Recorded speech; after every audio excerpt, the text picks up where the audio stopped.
ناظرین، آج ہم ایک بہت ہی اہم موضوع پر بات کرنے جا رہے ہیں۔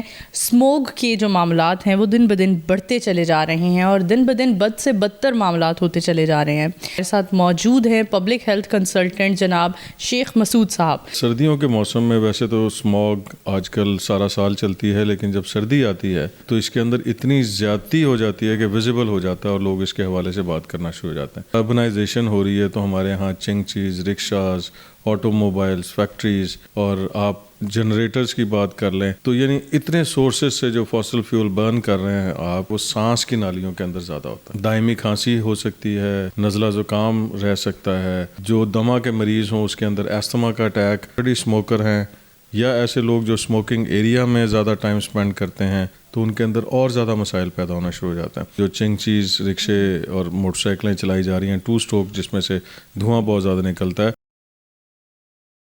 السلام علیکم، ٹی وی ٹوڈے ڈیجیٹل کے ساتھ میں ہوں آپ کی میزبان نور امان اللہ۔ ناظرین، آج ہم ایک بہت ہی اہم موضوع پر بات کرنے جا رہے ہیں۔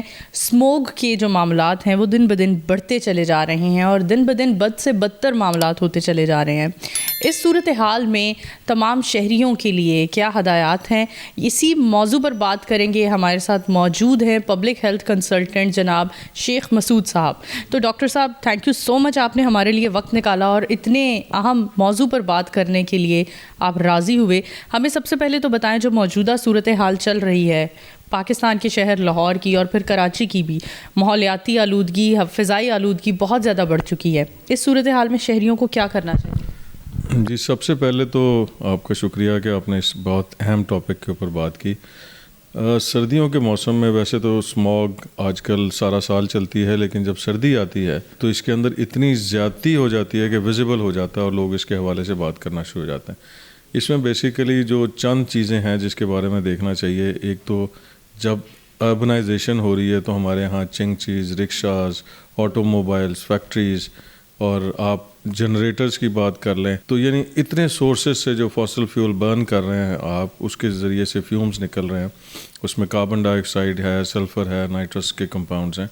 یہ سارے کے سارے پھر کچھ ویپرز ہیں، جیسے ہمارے ہاں اے سی کا استعمال بہت زیادہ کامن ہو گیا ہے اور CFC گیسز اس سے نکلتی ہیں، تو یہ ساری مل کے ایک لیئر بنا دیتی ہیں اور اس کے ساتھ سردی کے اندر کچھ پارٹیکلز مل جاتے ہیں اور ڈسٹ مل جاتی ہے، تو بہت بری طرح سے ایفیکٹ ہوتا ہے۔ اب اس کا جو ایفیکٹ آپ نے پوچھا وہ یہ ہے کہ پرائمریلی جو اس کا ایفیکٹ ہے وہ سانس کی نالیوں کے اندر زیادہ ہوتا ہے۔ دائمی کھانسی ہو سکتی ہے، نزلہ زکام رہ سکتا ہے، جو دمہ کے مریض ہوں اس کے اندر ایستھما کا اٹیک ختم نہیں ہوتا، دوائیاں لیے جا رہے ہیں، اینٹی بایوٹک لیے جا رہے ہیں، اور خصوصی طور پہ جو بچے ہیں ان کی کیونکہ سانس کی نالیاں چھوٹی ہوتی ہیں تو وہ اگر اسموگ میں باہر جاتے ہیں صبح یا شام کے اوقات میں تو ان میں زیادہ مسائل دیکھنے میں آتے ہیں۔ اچھا، جو اسموکر حضرات ہیں، کنٹینیوسلی سگریٹ نوشی کرتے ہیں، ان کو بھی بتائیں ان کے لیے کیا ہدایات ہیں، اور اس کے ساتھ ساتھ آج کے دور میں ہماری نیو جنریشن میں، ہماری یوتھ میں ویپ کا، شیشہ پینے کا یہ بہت زیادہ رجحان بڑھ چکا ہے، جو سانس کی بیماریاں جنم لے رہی ہیں جس کی وجہ سے، ان کے لیے کیا تنقید؟ دیکھیے، سانس کے اندر جیسے میں نے کہا نا، یہ فیومز ہیں، یہ کیمیکلز ہیں جو کہ سانس کی نالیوں کو ڈیمیج کرتے ہیں، لیکن اگر آپ اسموک کو دیکھ لیں، شیشہ کو دیکھ لیں، اس قسم کے اور جو لوگ تجربات کر رہے ہیں ان کے اندر اٹسیلف بہت زیادہ کیمیکلز ہوتے ہیں جو کہ ان کی سانس کی نالیوں کو ڈیمیج کر رہے ہیں۔ تو ایسے لوگ جو آلریڈی اسموکر ہیں یا ایسے لوگ جو اسموکنگ ایریا میں زیادہ ٹائم سپینڈ کرتے ہیں، وہ اگر اس اسموک کو ایکسپوز ہونا شروع ہو جائیں تو ان کے اندر اور زیادہ مسائل پیدا ہونا شروع ہو جاتے ہیں۔ اور آپ یہ دیکھیں کہ سانس کے کینسر بھی کچھ عرصے بعد ہونا شروع ہو جاتے ہیں۔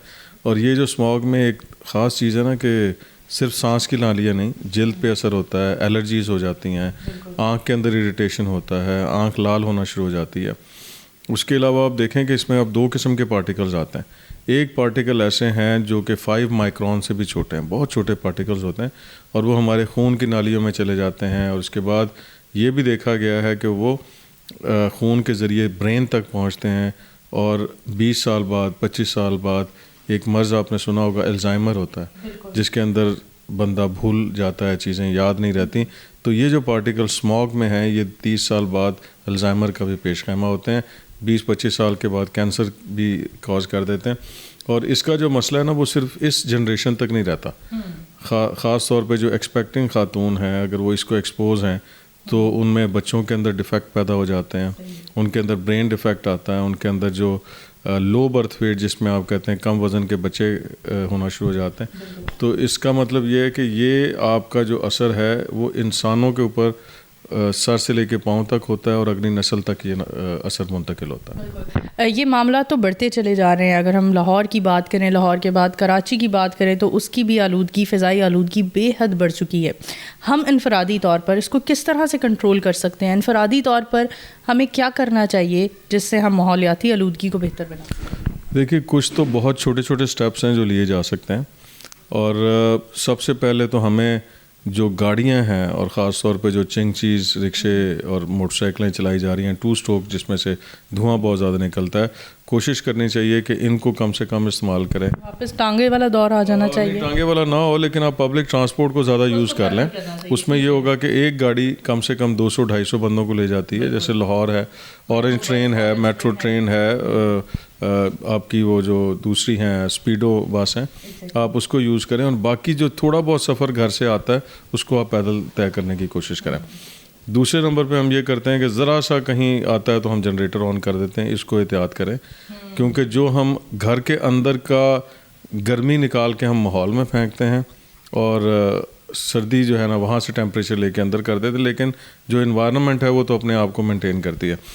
پھر اس کے ساتھ ہے کہ آپ کوشش کریں کہ جہاں بلڈنگز بن رہی ہیں ان کے گرد, باہر کے ملکوں میں تو ایسے نہیں ہوتا کہ آپ بلڈنگ شروع کر دیں, اس کو باقاعدہ پروٹیکٹ کیا جاتا ہے, وال آف کیا جاتا ہے.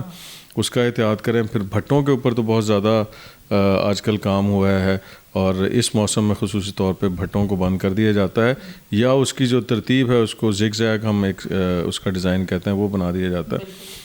تو اس طرح کے کامن مسائل ہیں. پھر آپ دیکھیں کہ کرونا میں کچھ ایئر پیوریفائر لوگ یوز کرتے تھے.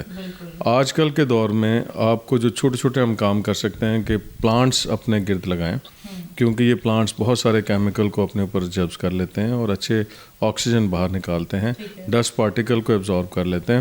اور گھروں کے اندر اور دفاتر کے اندر جو ایئر پیوریفائرز ہیں ان کو آپ استعمال کریں, تاکہ جو اندر کا ماحول ہے اگر اس کے اندر ڈسٹ پارٹیکلز ہیں, اسموک پارٹیکلز ہیں, وہ اس کے اندر چلے جائیں گے, اور پھر آپ فلٹر بدلتے رہیں. اور خصوصی طور پہ جب آپ باہر جاتے ہیں تو بڑے پارٹیکلز کو روکنے کے لیے آپ ماسک کا استعمال کیا جا سکتا ہے اس سے بھی, اور خصوصی طور پہ جو N95 ماسک ہے اس کا استعمال اگر کیا جائے تو اس میں بہت بہتر ہوتا ہے. Thank you so much doctor صاحب, اتنے اہم موضوع پر آپ نے ہمارے سے بات کی اور اس پر روشنی ڈالی. یقیناً آج کی ہماری اس ویڈیو سے آپ لوگوں کو یہ نصیحت مل گئی ہوگی کہ ہمیں ایسا کیا کرنا ہے جو ہمیں اس طرح کے معاملات سے بچانے کے لیے, سانس کے مرض میں مبتلا ہونے سے بچا سکتا ہے. فی الحال اپنی میزبان نور امان اللہ کو دیجیے اجازت, دوبارہ ملاقات ہوگی, تب تک کے لیے اللہ حافظ.